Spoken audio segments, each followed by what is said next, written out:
There's Blake to Roy. This is for the win. Drexler. Oh, no! It counts, and Drexler. The Portland Trailblazers select Damian Lillard. It's Lillard. He got the shot off. Lillard, good! And the Blazers win the series for the first time in 14 years. Bonjour à tous, très heureux de vous retrouver pour un nouvel épisode du Ripcast, le podcast dédié à la franchise NBA des Portland Trail Blazers. Au programme aujourd'hui, deux sujets, l'un réjouissant et l'autre beaucoup moins malheureusement. Nous allons évidemment revenir sur la blessure de Jusuf Nurkic et ce que cela implique pour son équipe. Mais tout n'est pas gris dans le ciel de l'Oregon. Il y a une éclaircie en début de saison et elle se nomme CJ McCollum.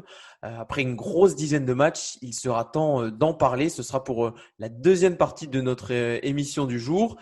Mais pour m'accompagner aujourd'hui, j'accueille tout d'abord Romain qui a fait ses débuts dans le podcast il y a 2 semaines. Est-ce que tu as bien digéré ton premier passage ? Salut Lilian, écoute, ça s'est super bien passé et je suis ravi de faire partie une deuxième fois du Ripcast et puis je souhaite la bienvenue à Enzo. Et voilà, tu l'as déjà présenté pour nous accompagner aujourd'hui un nouveau chroniqueur et il s'agit un peu du mentor de Romain. Voilà, on va vous mettre un peu dans la confidence. Voilà. C'est celui qui a appuyé sa candidature. On accueille Enzo. Comment tu vas ? Ça, très bien, enchanté, ravi et terrifié à l'idée de faire le moindre bégaiement, mais normalement ça devrait aller. Bon, on fait confiance, ça devrait aller. Enzo qui est écrit également sur le site blazers.fr, donc voilà, vous avez également possibilité de lire. Donc bon, on va pas perdre plus de temps que ça, mais juste avant de débuter, on vous invite comme d'habitude à nous suivre sur les différentes plateformes de podcast ainsi que YouTube. N'hésitez pas à nous laisser des j'aime, des étoiles sur Apple Podcast, des commentaires, bref. Ça nous aide pour le référencement et ça nous fait également très plaisir. Alors en attendant, on se retrouve dans quelques instants pour parler de Jusuf Nurkic et de sa future absence.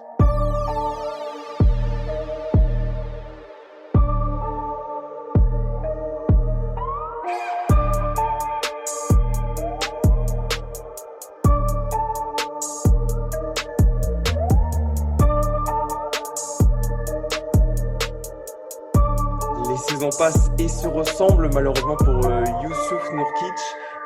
Lors du match face aux Pacers vendredi dernier, le Bosnien s'est blessé au poignet droit en voulant chipper le ballon des mains du meneur d'Indiana Malcolm Brogdon.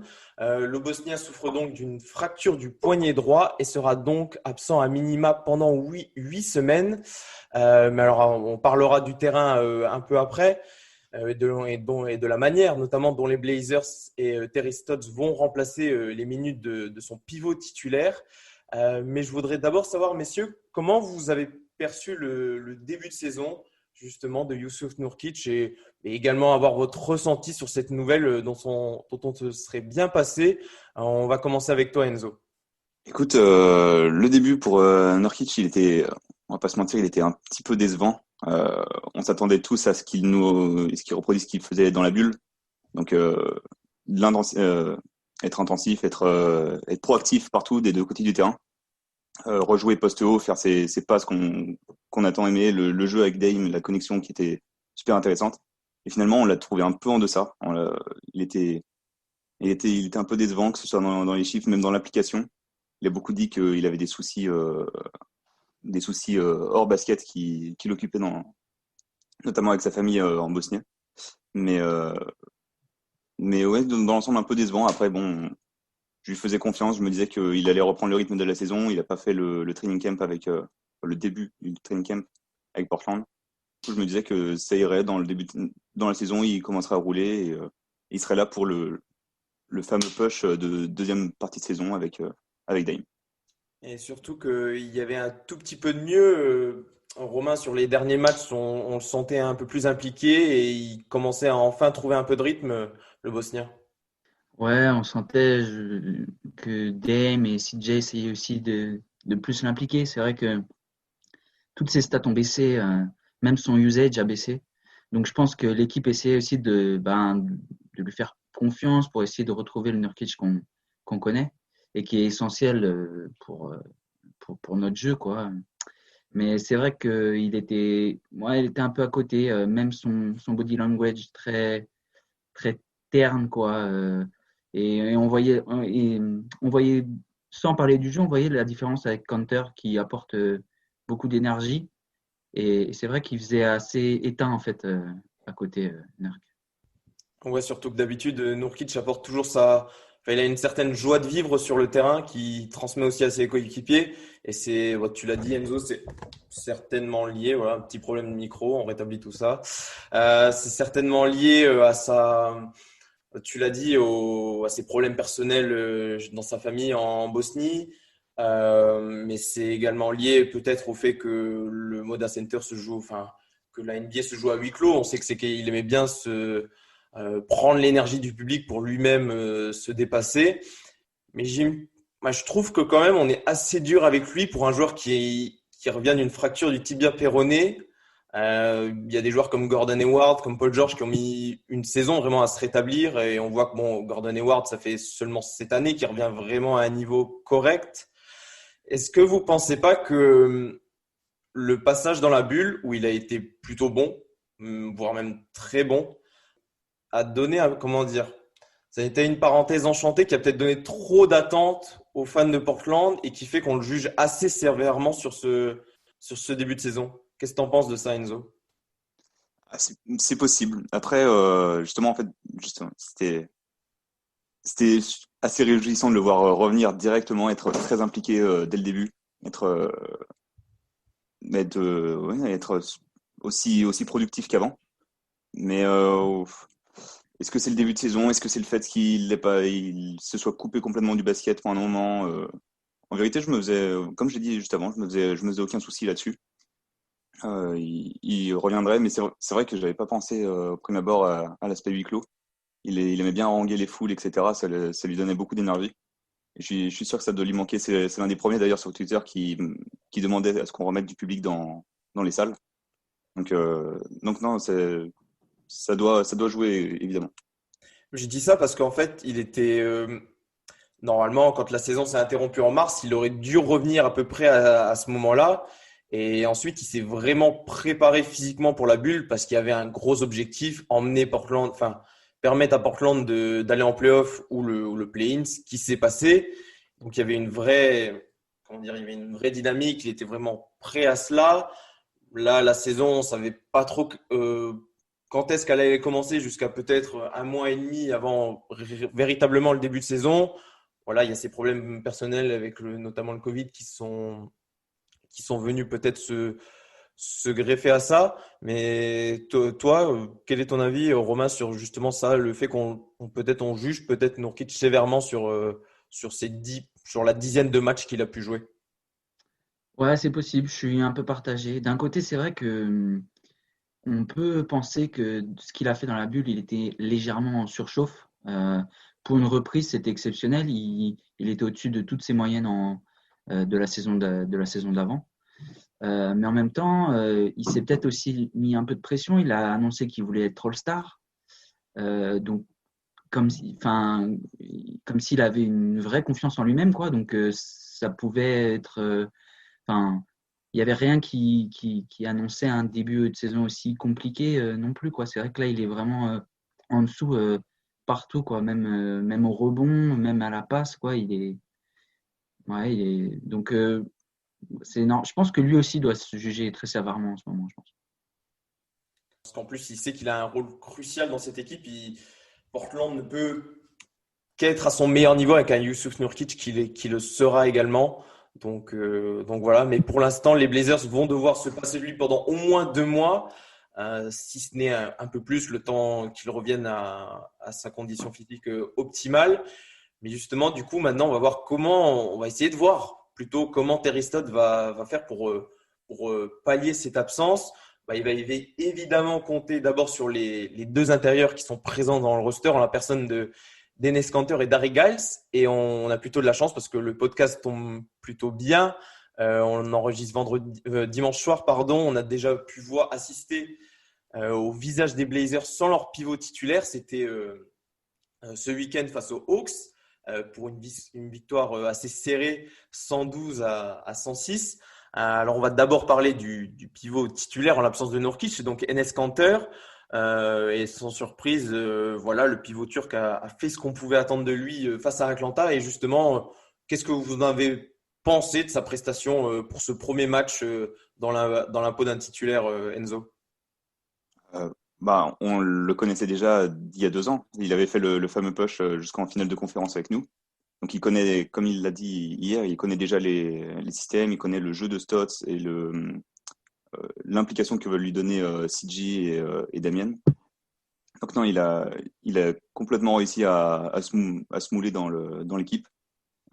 On le voit, il fait d'ailleurs un double-double quasiment les yeux fermés. Il a même eu une intensité défensive en soi, avec ses 5 contres qui étaient un peu inattendus. Donc non, le fit est parfait, à voir s'il dure. C'est peut-être juste un bon début, mais pour l'instant, non, il est très intéressant et assez prometteur. On peut clairement compter sur lui en l'absence de Nurk. Je dirais peut-être pas à dire jusque-là que le fit est parfait, mais toute proportion gardée. Bien sûr. On préfère quand même Nurkic, mais voilà. Mais justement, face à Atlanta, c'était intéressant parce qu'il a eu un peu de visage, celui de la première mi-temps où voilà, il y a eu son habituelle défense assez poreuse. Mais en deuxième mi-temps, ça a été mieux. Tu l'as mentionné, Enzo, il y a notamment ces 5 contres. Puis il y a plusieurs actions face à Clint Capela où il a mieux résisté que lors de la première période. Qu'est-ce que tu en as pensé, Romain? Ouais, globalement, je suis d'accord avec vous. Ce qui est intéressant, c'est son énergie en fait. C'est-à-dire qu'il compense peut-être certains placements défensifs un peu aléatoires par beaucoup d'activités. Et franchement, le plus étonnant, c'est qu'en deuxième mi-temps, on l'a même vu parfois rester un peu devant Trae Young, devant les extérieurs qui pénétraient. Et donc ça, c'est vraiment, c'est une belle surprise quoi. Et donc, ça fait vraiment plaisir, quoi. Mais c'est vrai qu'au niveau de l'intensité, on peut lui faire confiance et c'est un bon point pour nous. Ouais, c'est ce qui est un peu mieux par rapport à ce qui peut mieux faire que Nurkic, c'est justement être un peu plus haut sur le terrain pour défendre et il a un tout petit peu plus de mobilité et de toute manière, s'il reste sous l'arceau, il va se faire dominer par tous les autres pivots. Bon, Clint Capela s'est régalé hier, mais pas seulement à cause d'Enes Kanter, on va en parler. Il y a d'autres raisons qui expliquent cela. On va pas forcément faire trop long sur Enes Kanter parce qu'on sait plus ou moins voilà, ce qu'il va apporter, ce que ça va donner sur le terrain. On va plutôt parler de son backup désormais. C'est Harry Giles. Alors, c'est peut-être le joueur préféré de la Blazers Nation sur ce début de saison. En tout cas, plutôt parmi les nouveaux arrivants. Il y a aussi Derrick Jones Jr. qui a une grosse hype, mais Giles, contrairement à l'ailier, a joué beaucoup moins. C'était l'opportunité pour lui de montrer ce qu'il vaut sur de vraies minutes. Alors, un peu la même question d'abord pour débuter qu'avec Kanter. Comment vous avez jugé ces minutes justement qui ont pour une fois compté, qui n'étaient pas du garbage time, Romain? J'ai du mal à me faire un avis encore. J'arrive pas vraiment à voir comment Stotts veut l'utiliser. Je trouve qu'il se débrouille plutôt bien pour trouver pour faire des actions quoi, mais j'ai du mal à voir comment il s'incorpore encore dans les rotations. Donc difficile de juger. Le truc qui est intéressant par contre, c'est que pour le coup, lui, il est beaucoup plus mobile. Et si parfois on a besoin de moins jouer en drop, lui, il peut monter sur les extérieurs, quoi. Et ça, c'est quelque chose que, à part Zach, on n'a jamais eu quasiment. Toi qui t'intéresses notamment aux jeunes joueurs de l'équipe, Enzo, tu tiens une chronique sur le site où tu parles des joueurs de moins de 23 ans de l'équipe. Bon, Rigal, c'est pas celui qu'on connaît le mieux des jeunes puisqu'il est arrivé cette saison. Mais qu'est-ce que tu as pensé justement de ces premières minutes là, face à Atlanta? Justement, la comparaison de Romain était assez bonne. J'ai trouvé il ressemblait beaucoup à un Zach Collins, mais avec des qualités un peu à la Nurk. C'est-à-dire un profil très rim runner, mobile, un peu moins stock, un peu moins léger, mais qui était capable de faire des passes post haut et d'être intéressant, d'apporter de l'énergie en fait. C'est surtout ça, à mon avis, c'est ça qui a plu à la Blazer Nation. C'est sa capacité aussi à se battre n'importe quand, il a sauté sur le moindre ballon qui a donné son corps en fait, sans souci. Donc non, pour moi, il est intéressant. Cela dit, je trouve que notamment hier, Stotts, pour moi, l'a très peu utilisé. Donc, j'ai un peu de réserve aussi à voir comment ça va se faire en attendant le retour de Collins et Youssouf. Mais oui, là, on a au moins 2 mois pour que Stotts expérimente des choses et Ariel fera partie du projet. Ouais, que Harry Giles n'est pour l'instant pas l'option privilégiée par Terry Stotts derrière Enes Kanter. On va en parler juste après. Mais pour terminer sur l'ancien joueur des Kings, moi je le trouve intéressant quand il est associé avec Lillard parce qu'il a un jeu qui correspond assez bien à ce qu'aime faire Lillard notamment, c'est-à-dire shooter en sortie d'écran. Et je trouve que Giles pose de très bons écrans. Et c'est marrant, mais j'ai l'impression que dès que Giles rentre sur le terrain, Dame a très vite envie de dégainer de loin. Et donc, je trouve leur association intéressante. Il n'a pas encore trop cherché sur pick and roll, alors que je trouve que c'est quelque chose qu'on pourrait exploiter avec Giles, qui est assez rapide pour aller au cercle et qui a de l'explosivité. On a rarement eu un intérieur aussi mobile depuis plusieurs années, aussi mobile et athlétique surtout. Donc, donc c'est assez intéressant.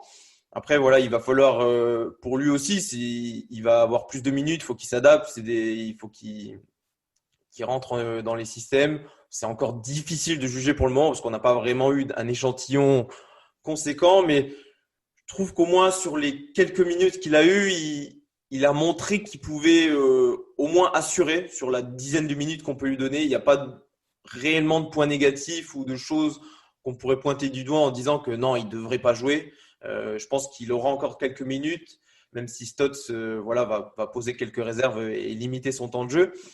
Mais ce qui était notamment intéressant derrière Kanter, du coup, c'est qu'il n'a pas, face à Atlanta, on prend beaucoup ce match en exemple parce que voilà, c'est le premier après la blessure de Nurkic.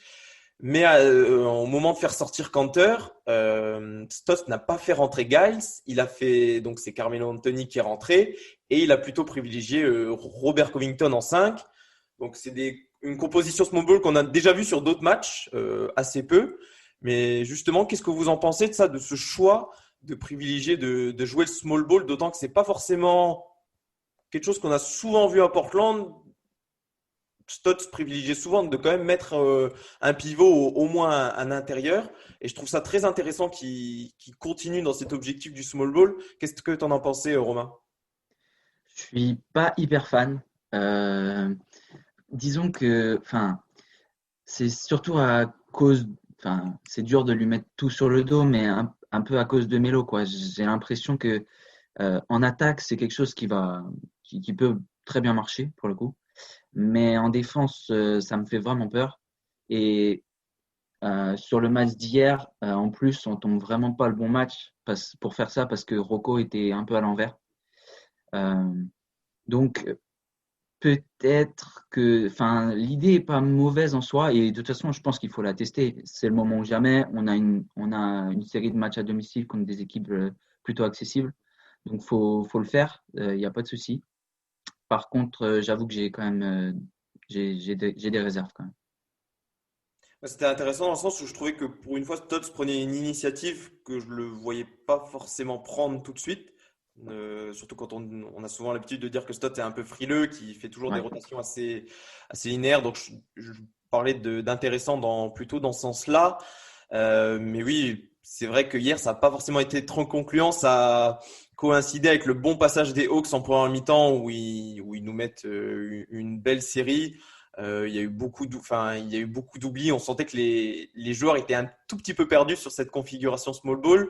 Qu'est-ce que tu en as pensé, toi? Moi, j'ai un peu mon avis là-dessus sur pourquoi ça n'a pas forcément fonctionné face à Atlanta. Je le dirai juste après. Mais dis-nous, toi, Enzo, qu'est-ce que tu en as pensé?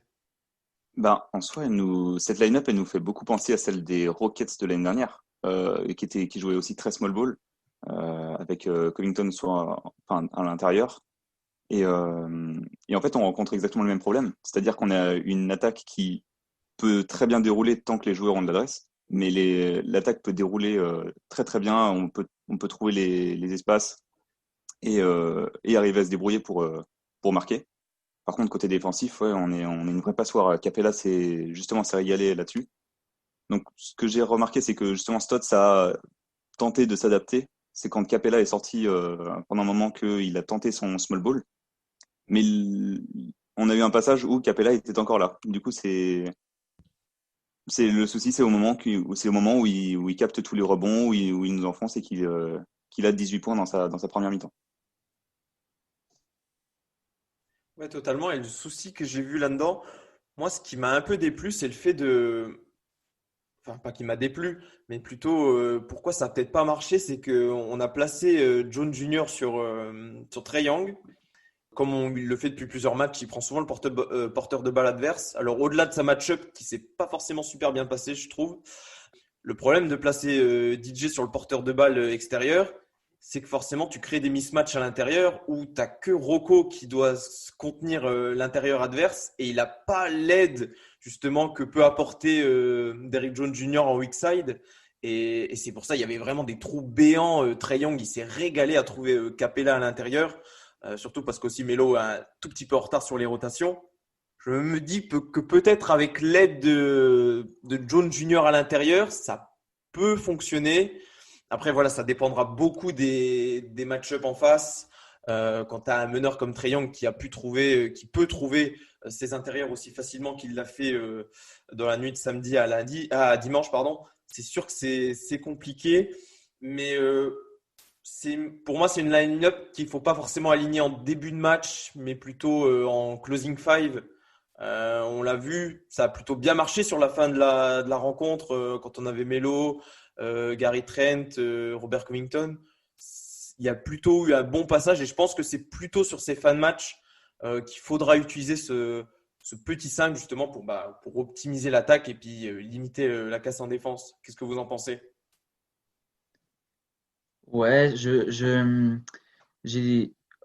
Après, comme je dis, c'est un peu compliqué parce que hier, Rocco, il était off. Même en défense, je l'ai trouvé un peu off, en attaque carrément. Du coup, il y a beaucoup de choses qui reposent sur lui, hein. Clairement, enfin, il est censé en tout cas être notre meilleur défenseur et nous aider à pouvoir faire des choses plus créatives en défense. Après, moi, je trouve globalement que on manque quand même comment on pourrait dire, d'organisation et on n'est pas assez rigoureux en fait en défense et du coup On est tenter parfois ce genre perdu hein. Sur certaines actions, on voit que les joueurs ils sont pas du tout placés. ouais. Et déjà sur des choses plus simples, on est déjà un peu en manque de rigueur. Du coup, ça me fait quand même un peu peur. Et les Rockets, pour revenir à eux, il me semble qu'ils utilisaient ça, mais avec, j'ai plus le nom, mais un assistant défensif réputé. Donc voilà, est-ce que Stotts est vraiment capable de mettre quelque chose en place de ce niveau-là? À voir. Surtout avec Van Der Poel qui est parti aux Wolves désormais, qui était un peu le chef de la défense auparavant au sein du staff. Donc ouais, c'est compliqué. Et je voulais enchaîner sur le fait qu'aussi on dérive un tout petit peu, mais je trouve que Portland aussi cette année joue parfois très vite, prend des shoots très rapidement. Et on en reviendra, on en parlera un peu après. C'est peut-être lié aussi à CJ McCollum et son évolution dans son jeu. Mais la pace cette année pour nous, bon, c'est que une dizaine de matchs, donc ça peut baisser, ça peut difficilement augmenter par contre.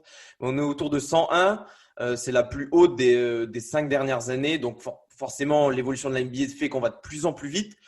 Mais je trouve que justement face à des équipes comme Atlanta qui ne demandent que ça du jeu rapide, et on l'a beaucoup fait en début de match, on a shooté très vite et eux ils se sont régalés sur ça. Est-ce que aussi on le faisait déjà avant, mais est-ce qu'on ne doit pas encore plus ralentir l'attaque pour permettre à la défense de ne pas forcément avoir de jouer des transitions défensives où on n'est pas forcément les meilleurs sur ça, Enzo? Notamment contre Atlanta qui est réputé pour avoir une très bonne attaque, mais une défense plus que médiocre. Non, ça aurait été plus intelligent de ralentir la pace, essayer de poser un peu plus notre jeu, de vérifier, de checker les moments où une ouverture était possible, un drive était possible, un joueur était démarqué. Donc oui, c'est vrai qu'on a joué très vite. Est-ce qu'on s'est pas un peu emballé?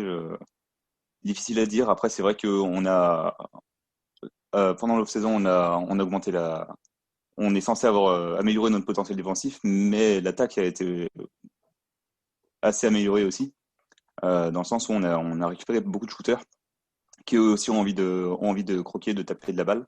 Donc non, est-ce qu'on pour moi, c'est une question c'est dans le coaching qui doit être revu. C'est la pace qui doit être réglée pendant les entraînements. Essayer de vérifier que Dame cadre un peu son équipe, son jeu.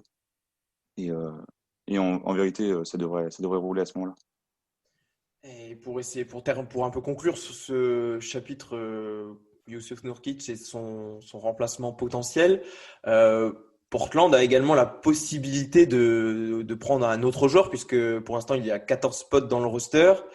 Les possibilités sont minces, ceci dit, ça peut être un two-way, ça peut être un contrat minimum, ça peut être une biannual exception. Il me semble qu'on a encore droit à cela. Est-ce que vous y croyez?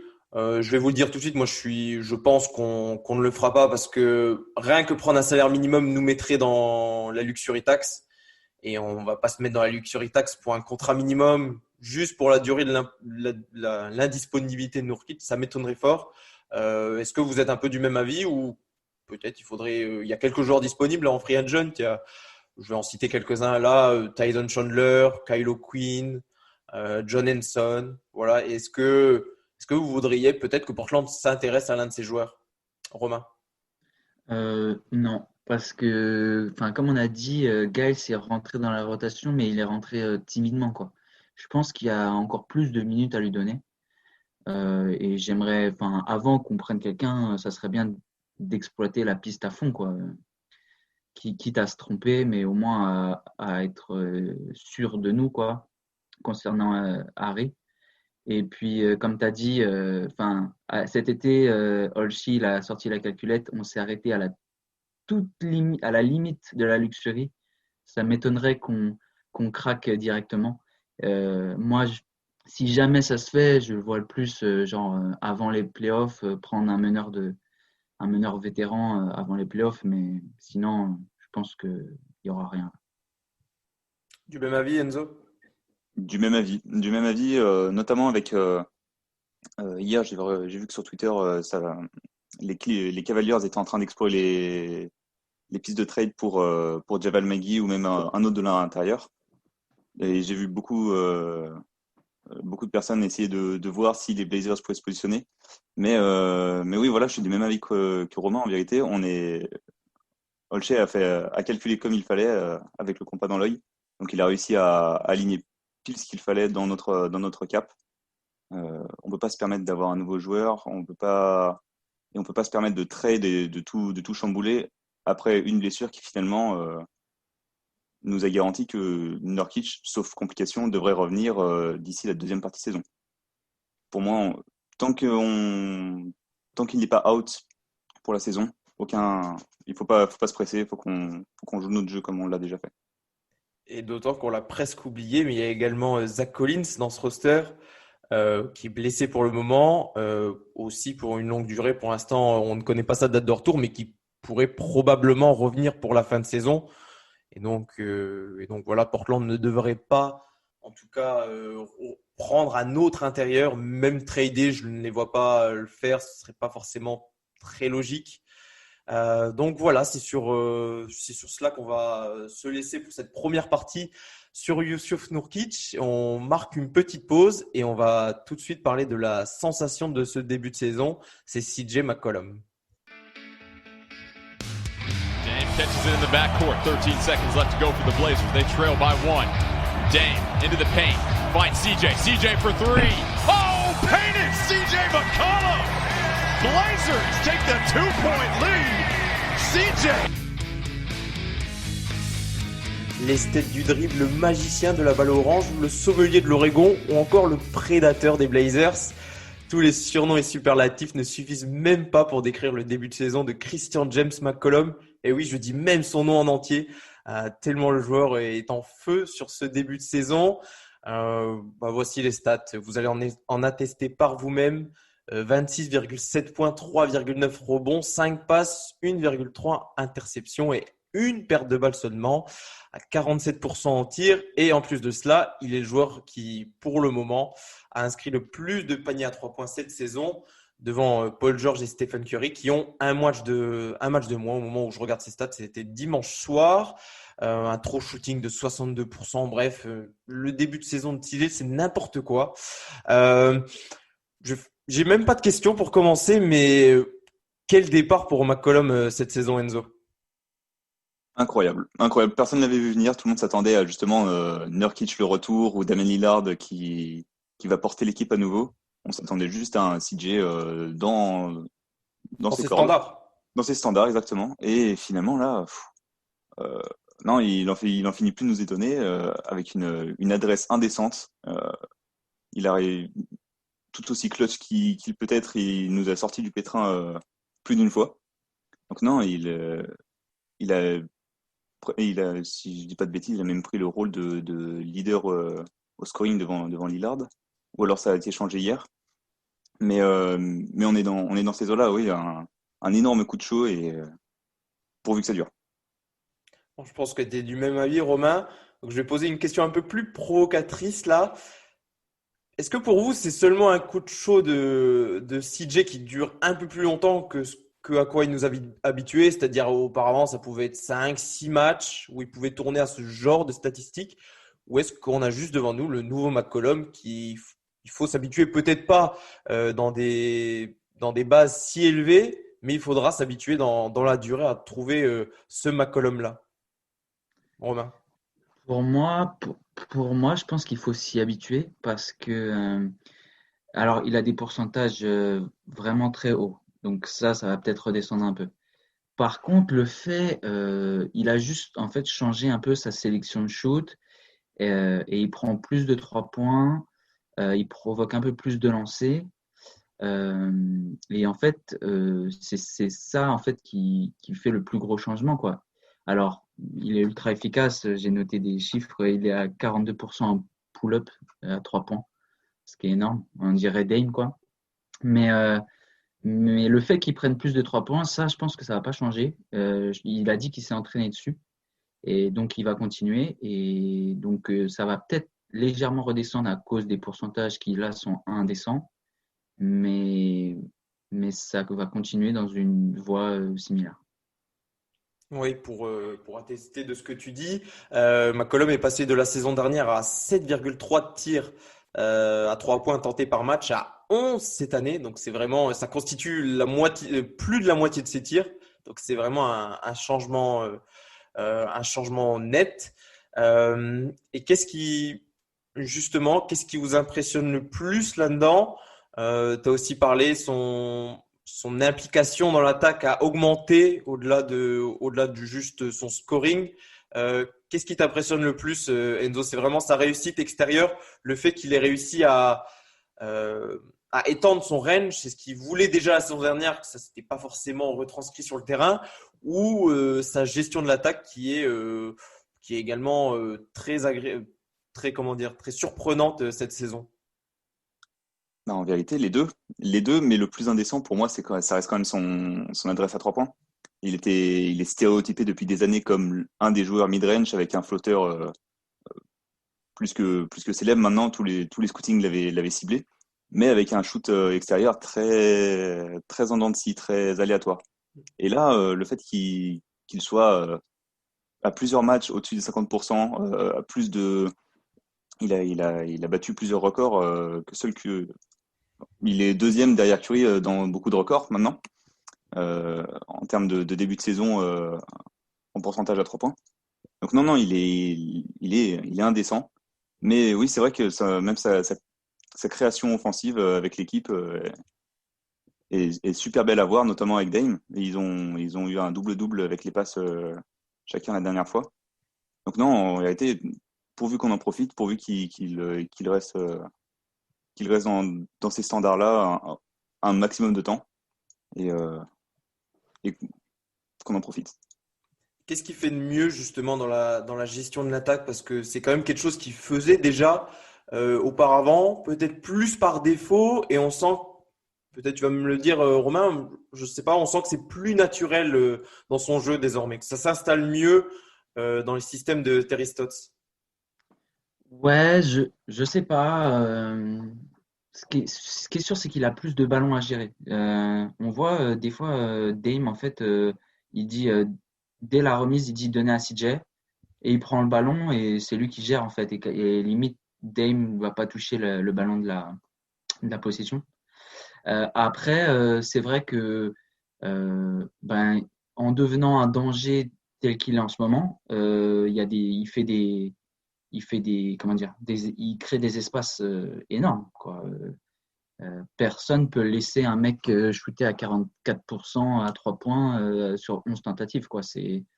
Et pour le coup, on sait qu'il a la vision du jeu. Des fois, il la lâche pas parce qu'il est en mode un peu œillère, il a envie de scorer, mais on sait qu'il a la vision du jeu nécessaire pour lâcher son ballon. Donc là, il fait ce qu'il faut, il fait les bons choix, quoi, en fait. Et justement, Romain, je te laisse la parole. Tu voulais évoquer que le fait que peut-être l'attaque de Portland était stéréotypée. Je veux bien ton avis là-dessus parce que je suis pas forcément d'accord sur ça. Vas-y, je te laisse donner tes arguments. En fait, c'est comment dire, c'est plus compliqué que ça, mais en gros, on a une attaque qui est très soit ISO, soit pick and roll au départ de l'action avec Lillard et McCollum et beaucoup de 3 points. Et en fait, l'attaque est un peu simpliste dans le sens où on part sur ça et si ça ne fonctionne pas, c'est là qu'on essaye de faire autre chose et de se rapprocher du cercle. Et au final, on avait déjà un peu ce souci l'année dernière. C'est quelque chose qui est venu vraiment l'année dernière. En 2018-2019, on avait un jeu très diversifié, notamment avec Nerf poste haut qui trouvait des mecs dans les cuts, etc.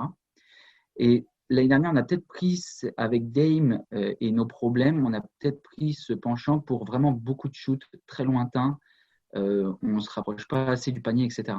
Et en fait, moi, je trouve que CJ, malgré son super début de saison, il renforce ce côté-là. C'est-à-dire qu'il shoot encore moins à mi-distance, encore moins près du panier. Il a 10% de shoot tenté entre 0 et 3 feet, donc en gros dans la peinture.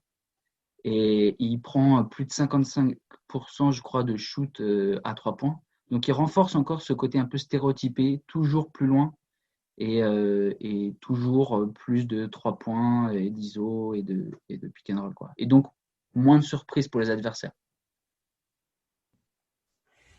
Moi, personnellement, je pense que alors, je suis d'accord avec toi. C'est vrai qu'on a un jeu de plus en plus stéréotypé. Bon, c'était déjà le cas avant, mais là, on part vraiment un peu dans la caricature de dès qu'on a un tir ouvert, on est tenté de le prendre et de justement de se contenter de ces tirs lointains que des fois les adversaires nous offrent. Clairement, sur Jones Jr. et Covington, ils nous laissent les tirs ouverts. Donc voilà, mais justement, cette évolution de CJ, notamment, moi je trouve ce qui m'impressionne, c'est vraiment sa gestion de l'attaque. Je trouve qu'il a vraiment. Il est rentré dans une optique où désormais il veut faire des passes et il est capable, il a la vision et en même temps la qualité pour le faire. Et je trouve que justement avant, après c'est que mon avis, mais si CJ à un moment prenait la balle en fin de possession, on savait qu'il allait prendre le tir. Il allait se rapprocher, venir à mi-distance et prendre le tir. Et maintenant, je me dis que à tout moment, il peut trouver une passe pour counter dans le dos de l'intérieur, qu'il peut soit driver et justement offrir le ballon pour qu'il n'y ait plus qu'à finir. Après, c'est peut-être pas forcément le cas des défenses NBA. Justement, ils savent peut-être toujours ce que va faire McCollum. Il n'y a que eux qui détiennent cette vérité. Mais je trouvais que justement, s'il y avait eu que le 3 points, j'aurais été d'accord avec toi. Mais ce petit ajout maintenant d'être capable de gérer cette attaque NBA et d'ailleurs, cette attaque de Portland. Et d'ailleurs, on le voit maintenant, des fois, avant, on avait souvent l'habitude que ce soit CJ qui sort en premier. Et des fois, maintenant, c'est Dame qui sort en premier parce que CJ est tout simplement capable de le faire et que Stotts sent bien que c'est lui qui a le momentum du match et qui doit contrôler cela. Qu'est-ce que tu en penses, toi, Enzo, sur ce qu'on vient de dire avec Romain? Le fait qu'il ait réussi à combler ces lacunes à 3 points, pour moi, ça lui offre justement plus de possibilités. Le fait que la défense se rapproche, on sait qu'il a un crossover des enfers. Il arrive facilement à créer de l'espace et à pouvoir driver comme il veut. Du coup, la défense est attirée sur lui tout au fil du match et il arrive plus facilement à ressortir parce qu'il sait qu'il ne pourra pas marquer à tous les coups face à 3 défenseurs. Et du coup, on en profite. Et c'est le principal. Et oui, le fait que justement il a le momentum du match, Stotts voit bien qu'il a la patte chaude, qu'il gère, qu'il a le match à son compte. Bah, c'est pas plus mal justement, parce que ça nous permet de reposer Damian qui l'année dernière jouait un nombre de minutes indécent. Et ça nous permet de le reposer et d'avoir un vrai backcourt du coup qui est, c'est pas moi qui le dis, c'est les stats, qui est l'un des meilleurs de la NBA en ce moment. Donc non, en vérité, pour moi c'est bénéfique le fait qu'il ait réussi à régler ce souci. Et je vais rebondir également sur ce que tu disais, Romain, sur le fait qu'il va encore moins au cercle qu'il le faisait avant. Alors déjà, c'était pas forcément quelque chose qui l'affectionnait.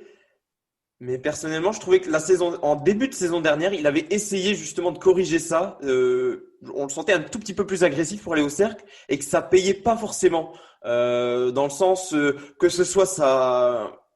L'an dernier, je soulignais justement son toucher près du cercle qui me surprenait beaucoup parce que quand on est un joueur qui est aussi bon en mid-range, on peut se dire que près du panier, on peut se dire que le toucher serait aussi bon.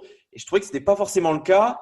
Et en plus de cela, on a ajouté le fait qu'il n'avait pas forcément les coups de sifflet parce que il n'a pas forcément le corps pour prendre le contact et l'absorber. Et peut-être qu'il s'est dit, non, je vais du coup, plutôt que d'aller vers le cercle et d'avoir des shoots plus faciles, je vais peut-être tenter des tirs un peu plus difficiles, mais qui potentiellement peuvent rapporter plus. Voilà, c'est la NBA. Maintenant, on tente beaucoup plus de tirs à 3 points. C'est parce que c'est plus rentable d'un point de vue analytique. Et je me dis ça. Et puis, il s'exprimait également dans The Athletic en disant qu'il a une très grosse relation avec son frère Eric McCollum qui joue en Europe notamment et qui disait que c'est à lui qu'il a le niveau pour être l'égal de Dame parce que c'est un peu ce qu'on peut dire sur ce début de saison. Avant, on avait Damian Lillard, le mal alpha, on avait McCollum en B, où je vois que Romain, t'es pas trop d'accord, mais est-ce que là, on n'a pas, en fait, pour l'instant, hein, c'est que sur la dizaine de matchs qu'on a vus, mais on n'a pas deux stars qui sont à peu près au même rang. On a peut-être un Damian Lillard, la star numéro 1, et on a une star numéro 1 avec un astérix avec McCollum. En fait, je suis d'accord. La première chose que je veux dire, c'est qu'il y a une progression individuelle, elle est nette. Maintenant, il y a deux choses sur lesquelles je suis moins d'accord. Le premier, c'est que le manque de diversité, c'est pas que CJ, c'est toute l'équipe. Et du c'est coup, le système de Stott dans sa globalité. Ouais, voilà. Et du coup, peut-être que l'idée, c'est que si lui, il est très fort là-dedans, comme il est en ce moment, c'est peut-être plutôt à Dame, voire à d'autres, qu'il faut légèrement changer leurs habitudes pour laisser à CJ, je veux dire, 44% et ce qu'il fait, c'est super. Donc, c'est peut-être à d'autres de changer légèrement leurs habitudes et peut-être à Stotts aussi de trouver des systèmes pour d'autres pour trouver de l'alternance. Donc, ça, c'est peut-être plutôt du côté de Stotts finalement que de CJ. Et deuxièmement, il y a un autre truc, la différence entre CJ et Dame sur la création, c'est que Dame, c'est vrai, il a maintenant, je trouve moi, ce côté gestionnaire, c'est-à-dire que c'est pas seulement qu'il fait des passes D, c'est qu'il organise le jeu de l'équipe. C'est-à-dire que parfois, c'est pas lui qui va faire la passe D, mais c'est lui qui va dire ok, cette fois-ci, on joue à l'intérieur. Cette fois-ci, on va faire un système pour un tel, pour le chauffer, etc. Ce que CJ n'a pas complètement. CJ est très fort pour trouver les gars ouverts, mais c'est pas non plus. Il est moins dans une création pure que plus dans de la connexion, quoi. Je vais trouver les gars, mais je vais pas forcément être le gestionnaire de l'équipe, quoi. Totalement d'accord. Dame et CJ sont deux créateurs totalement différents, pas dans le même. Vraiment, Lillard sait gérer comme j'ai dit, le tempo de la rencontre. Et CJ, c'est ce porteur de balle secondaire qui doit. Ses axes de progression, voilà, c'est notamment le pick and roll. C'est pas forcément. Déjà parce qu'il, lui, n'a pas cette menace au cercle que peut avoir Dame. Donc, forcément, ça joue là-dessus. Mais c'est intéressant, tu as fait la transition pour ton deuxième épisode, tu es déjà parfait, Romain. Justement, sur les joueurs qui doivent s'adapter, et notamment Lillard, sur ce début de saison, je ne sais pas trop comment le juger. Dame, il est plus ou moins dans ses stats sans être aussi bon qu'il ne l'était l'an dernier, mais on ne peut pas non plus dire qu'il est mauvais. Beaucoup pensaient peut-être à l'idée qu'il était légèrement gêné physiquement. Je ne pense pas que tu poses des stats comme il le fait en ce moment, tu peux pas vraiment être gêné physiquement. Mais justement, est-ce que Dame n'est pas en train de voir comment il peut s'adapter à ce nouveau CJ qui est plus fort? Est-ce que pour lui aussi, il n'y a pas un temps d'adaptation sur ce début de saison pour recréer de nouvelles affinités avec McCollum, Enzo?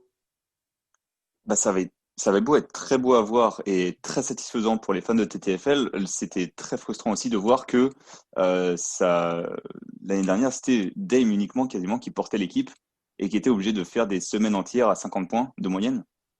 Là, peut-être qu'il est en train de remarquer que McCollum s'est adapté et a trouvé un nouveau rôle, il peut peut-être descendre un peu ses stats et essayer de tourner un peu plus, d'être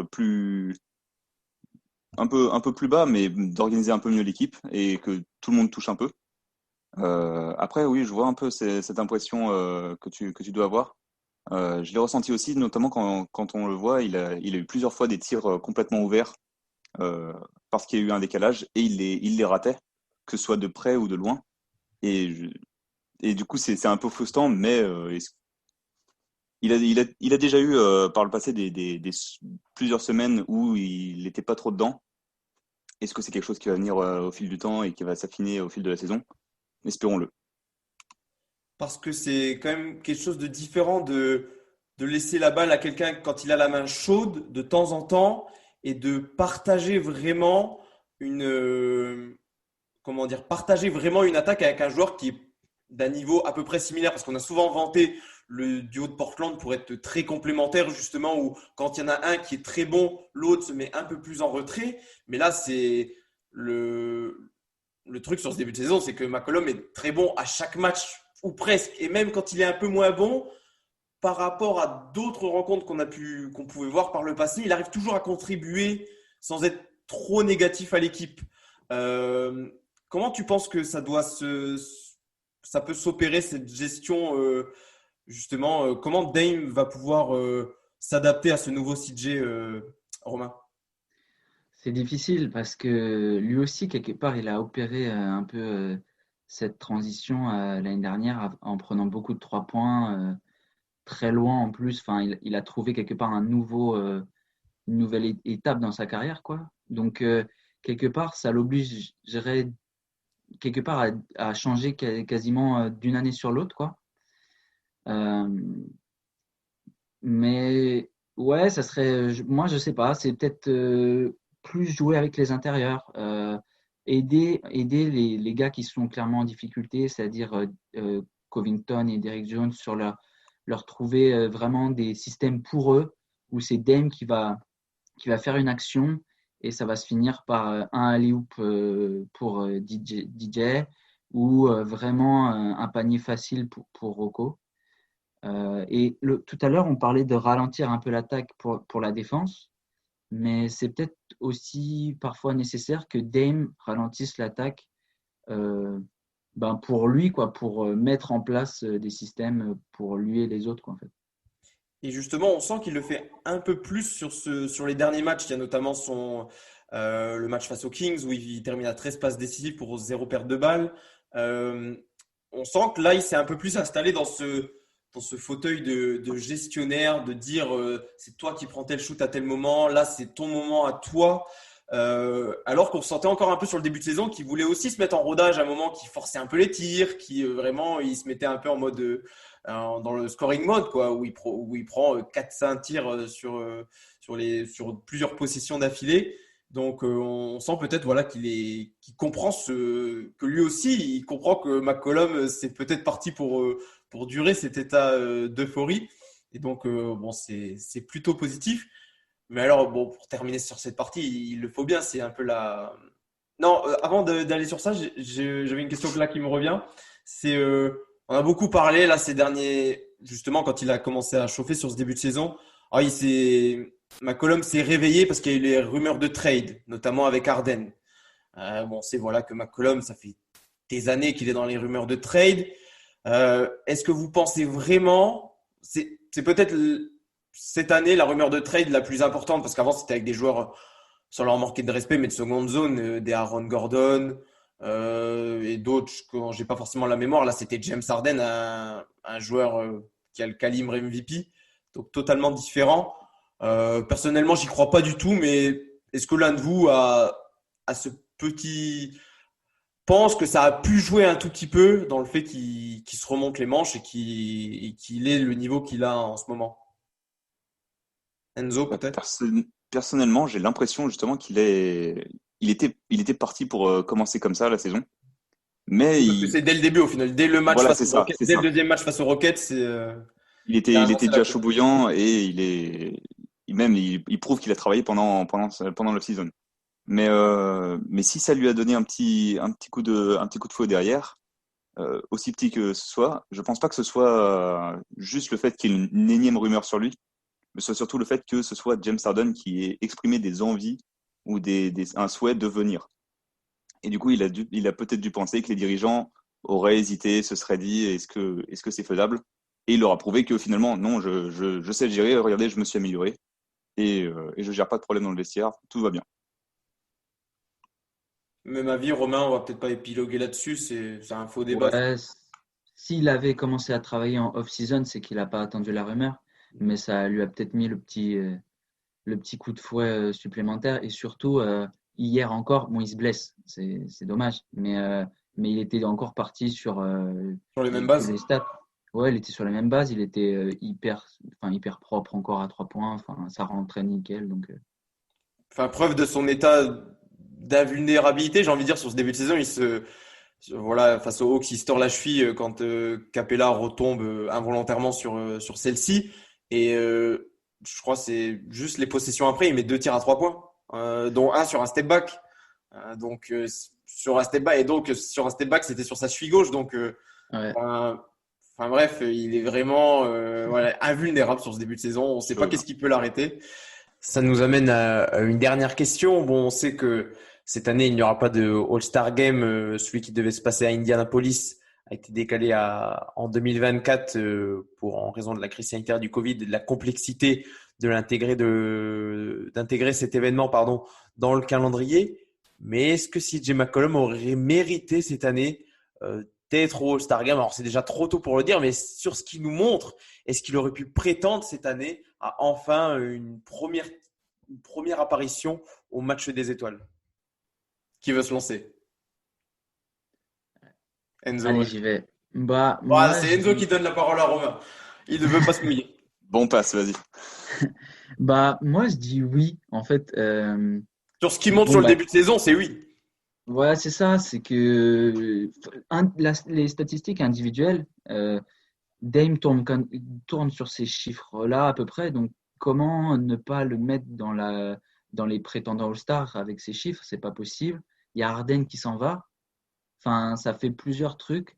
Après, il y a deux trucs du coup. C'est la durée de son indisponibilité. On espère que ça sera très très court. Et puis notre bilan, quoi. Parce que envoyer pour Portland 2 mecs au All-Star Game, c'est compliqué. Donc là, on a un mois de janvier qui est cool. Il va falloir vraiment engranger, quoi. C'est le seul point, enfin, c'est le point le plus difficile, quoi. Et on a besoin d'un bilan vraiment excellent pour faire ça. Et c'est intéressant que tu dises pour envoyer 2 personnes, parce que ça veut dire que tu n'envisages même pas que juste McCollum y aille. Non, enfin, je ne vois pas comment c'est possible. Dame, je pense que Dame, enfin, c'est compliqué, mais Oui, c'est le visage de la franchise, donc forcément on ouais, pense à lui en premier. c'est ça. Et je me dis que, enfin, il a quand même acquis une belle cote auprès des fans NBA. Je me dis que ça se trouve, il pourrait y être via les votes de fans. Compliqué, hein. Mais je vois pas comment Dame peut être absent du All-Star Game. Pareil, toi, Enzo? Exactement le même avis. Exactement le même avis. Bon, c'est dommage que McCollum perd fort l'année où il n'y aura pas le fameux All-Star Game. Mais non, en vrai, en tout cas, tant qu'il dure sur comme ça et qu'il ne démord pas, tous les voyants sont au vert pour qu'il le soit. On s'attendait à ce que Nurkic le soit. Enfin, en tout cas, il avait fait les déclats pour. Mais finalement, non, c'est McCollum qui surprend et qui montre qu'il peut. Il est complètement dans ce calibre. Donc, oui, et pour son indisponibilité d'ailleurs, je pense pas que ce soit très grave. Ça va être du day-to-day, je pense. Il devrait revenir rapidement. Ouais, l'IRM qu'il avait passé en sortie de rencontre n'avait rien décelé, donc logiquement, il sera peut-être pas là pour le Martin Luther King Day, face aux Spurs, qui va se disputer lundi à une heure raisonnable, donc on va pouvoir en profiter. Mais voilà, non, s'il n'est pas présent face aux Spurs, il le sera certainement pour la double confrontation face à Memphis plus tard dans la semaine. Sinon, rien de spécial, écoute. Très bien s'arrêter là. On a fini sur une note un peu plus gaie qu'avec Yusuf Nurkic. Il fallait bien pour parler du début de saison, tout simplement en feu de McCollum. Et on espère que ça va durer pour Portland. Et il le faut si les Blazers veulent espérer finir dans les premières places à l'Ouest. Et donc, c'est sur ces derniers mots qu'on va conclure ce 15e épisode du Ripcast. Donc on vous invite comme d'habitude à nous suivre sur les réseaux. Je vais pas dire celui d'Enzo parce qu'il est beaucoup sur Twitter, il est beaucoup trop compliqué. Vous ne me facilitez pas la tâche, les gars, vraiment pas. Donc je vais pas dire celui de Romain, mais de toute façon vous les trouverez dans la description. N'hésitez pas également à aller sur le site internet blazers.fr pour avoir toutes les infos, à nous suivre sur @BlazersFrance, à suivre également Adrien @BlazersFR et Florent qui reviendront très rapidement sur le podcast. Et puis n'oubliez pas toujours de vous abonner sur les plateformes ainsi que sur YouTube. Et nous, désormais, on se dit à dans 15 jours. C'est votre rendez-vous bimensuel avec les Trailblazers et on est très heureux de vous l'offrir. Et donc, on vous dit à dans 2 semaines. Bye bye. Salut. Ciao.